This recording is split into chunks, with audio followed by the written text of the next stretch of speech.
ఏమయ్య బరువు ఇన్స్టాగ్రామ్ ఇండియాలో ఉంచుదామంతా బ్యాన్ చేసి పడేయాలనా? అయ్యో సారీ సార్, ఏమైంది సార్ గట్ల ఎందుకంటారు? ఏందయ్యా మరి ఇండియాకి బియ్యం అనుకుంటున్నావా, ఇన్స్టాగ్రామ్ జోకర్ అనుకుంటున్నావా?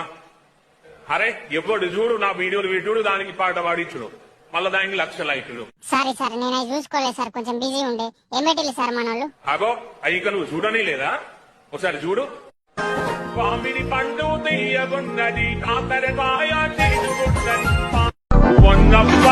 పన్నోడిదే కొంచెవాడిదే వాడిదే సంకపోడిదేమో. చిన్నవా ఒకరు మామిడి పండు అంటాడు, ఒకరు ఇంటి పాట వాడిస్తాడు. అయ్యో సారీ సార్, నేను కొంచెం చూసుకోలేదు సార్. నాటకాలు చేయక పరుగు, ఎంబడి ఆ పాటలన్నీ డిలీట్ చేయి, మళ్ళీ ఎవరిని వాడి. సరే సార్, పాటలన్నీ డిలీట్ చేపిస్తా సార్. ఆ పాటలతో పాటు వాళ్ళ అకౌంట్ కూడా డిలీట్ చేసి పడాయి, లేదంటే ఇన్స్టాగ్రామ్ బ్యాన్ చేసి పడతా. జాగ్రత్త. అయ్యో గంట పని చేయకూడదు సార్, వాళ్ళ అకౌంట్లు కూడా ఉంది సార్, అన్ని డిలీట్ చేపిస్తా.